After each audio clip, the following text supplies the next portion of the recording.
Hey everyone! Welcome back to the channel. In today's video, we're diving into something really cool. We're going to build a beautiful Notes app using Flet Python. Now, if you haven't heard of Flet, it's a Python library that lets you build web, desktop, and mobile apps with just Python, no HTML, CSS, or JavaScript, and no Tkinter or PyQt required.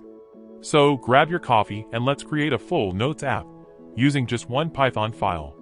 Ready? Let's go! First things first, we import Flet as FT. This is like bringing in all the building blocks we'll need to build our app. We also import JSON and OS libraries to handle saving and loading notes, like storing your notebook in a drawer and pulling it back out later.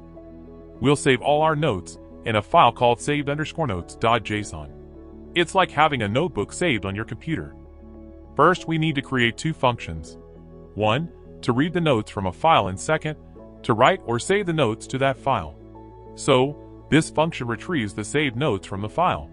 os.path.exists function checks if a file or directory exists at the given path, and we pass the variable we created above. The open function opens the file, and that R means file is opened in read mode. Encoding UTF-8 ensures proper character encoding. It supports emojis and special characters. In Python, it is a context manager to automatically close the file after use. As F, this assigns the open file object to F. JSON.load reads the JSON content from the file object F and converts it into a Python object, in our case, likely a list of dictionaries. Returns the loaded notes data to the variable that's calling the function. If the file doesn't exist, we return an empty list, that is, no notes saved yet. This function saves all the notes to the file in a neat JSON format. It takes a parameter notes. Notes is expected to be a list of note objects, usually dictionaries. This time we open the file in write mode, which will overwrite the file if it exists or create it if it doesn't. For write mode we use W. JSON.dump function. It serializes the Python object, notes, and writes it to file F, basically converting the Python object into JSON form. We are passing the notes file to this function, and the indent equals 2 makes the JSON output pre-printed, easier to read.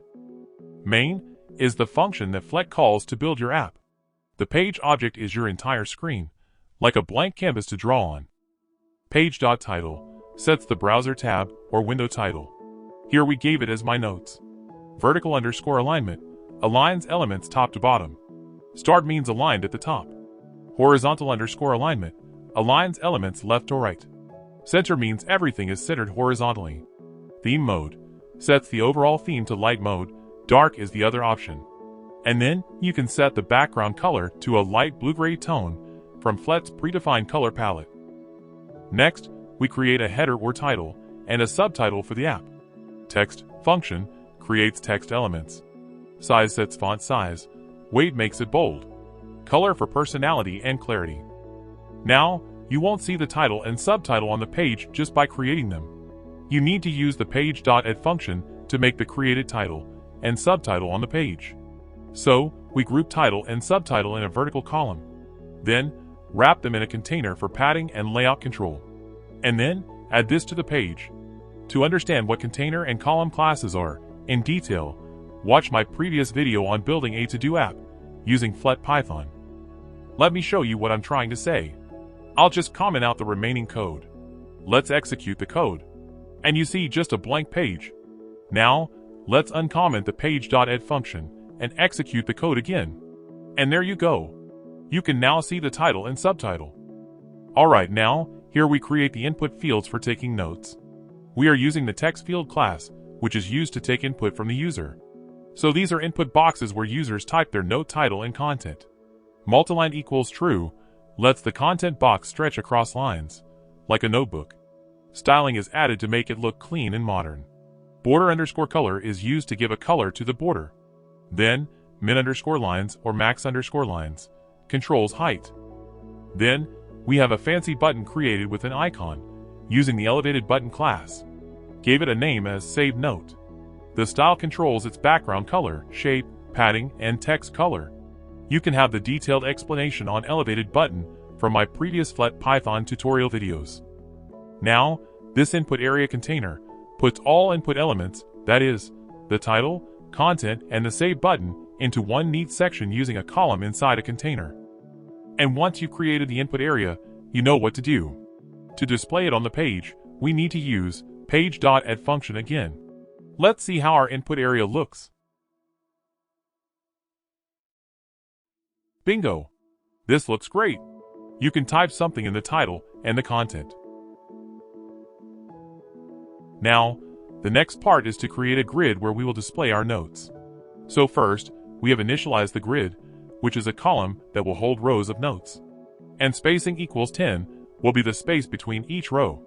We have also initialized notes_list, which is the list of all note cards currently visible. Now, whenever the app starts, we want to display the notes that are already saved in our JSON file. How to do that? Do you remember the two functions that we created in the beginning? Right. We will use one of them, that is, the load notes from file function. Here we are not just displaying the notes from the file, but also we are creating a card for the notes. So, here the for loop is used to go through each note in the list. The load note from file function returns all the notes in JSON or dictionary form. Then, for each note, we are calling the create note card function and passing the title and content of the note as the parameters. Let's have a look at the function. This function builds a single note box using the given title and content. First, a small button to delete the note, with a red delete icon is created, using the icon button class. Also, a tooltip appears when hovered. So now we have the title, content, and a delete icon button. These are grouped in a container inside a column, styled with background, color, padding, and a shadow for a card-like look. Then, we have created the delete note function. This will delete that particular note when the delete icon is clicked. Inside this function, first that note is removed from the list of notes, and then the refresh notes grid function is called that will basically refresh the page with a list of notes after deletion. Then, we have created a new list of dictionaries using list comprehension. List comprehension is basically an upgraded or advanced version of for loop. Here, for each note in the note list, we are extracting its title and content, where n is a container or column that has the title and column as a property. And that's how the values are fetched. So a list of dictionary with two keys, title and column, is created. Then, these updated list needs to be saved in the file. Remember the two functions in the start. Yes, we are using the second function, that is save notes to file function, that will store our notes inside the file. And then the page is updated. Now, let's have a look at the refresh notes grid function. This clears all the current note cards from the notes_grid, which is a column. Then, creates a new row from Flet. Spacing and alignment. We're grouping notes into rows of 3 cards each. So we need a for loop that loops through every note in notes_list, using enumerate function to also get the index I, like 0, 1, 2. And then the note card is added to the row. This if condition checks if we've added 3 notes to the current row. Why I plus 1? Because I starts from 0, so I plus 1 gives us the actual count. Then, we are adding the row of notes to the note grid, and creating a new empty row to start filling the next 3 notes. After the loop ends, there might still be a few notes in the row, like if you had 7 notes total. This checks if there's anything left in that last row, and then add it to the grid. And finally, after creating our logic and the required elements, we need to display them on the page. So you know what to do. Correct. You guessed it right. That's what we are doing here. We are displaying the notes in a section by using page.add function. In this function, we display a title, your notes, and then a grid of notes below it. Here we group the notes in a container and then put it in a vertical column. And to enable scrolling in case there are many notes, scroll parameter is set to auto. There's one more part that I forgot to explain. That is, the save note function. Whenever we click on the save note button, we will call the save note function. Let's look at the function. First, it gets the values from input fields. And strip method is used to remove extra spaces. Then, a simple validation. If any input is empty, then just return from here and do nothing. Then just like we did earlier, create a new note card and add it to the top of the list by using insert function. 0 is the index position where you want the note to be stored. And, again, to save the notes into the JSON file, first create the list of dictionary with 2 keys, title and content using list comprehension. and call the Save Notes to File function.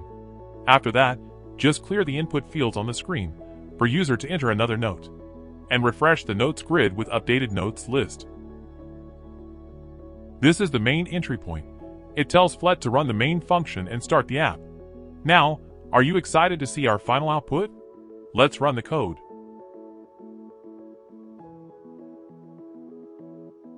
Wow! That's our note app.